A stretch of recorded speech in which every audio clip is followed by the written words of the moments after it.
Bigla na ko na rin pag si... Alam ko kahit na. Alam ko siya. Hindi ko nakita yung mukha niya pero alam ko siya. Ayan. Ayan.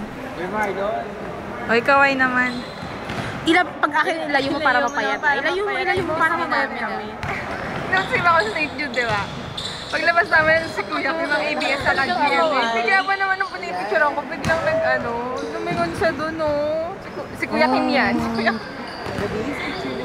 Oh, wait lang. Video muna. Mare, kaway naman.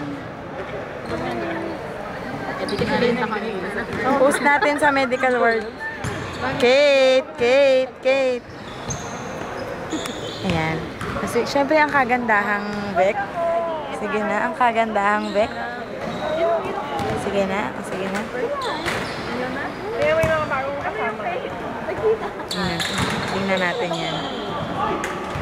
Kaya ulit pumunta ng Sunrise. Oo. Ay, hindi parang pupunta ka pero doon ko siya lang. Mas parang nakakatawa. Hindi na naman ako. Antok na ako, girl.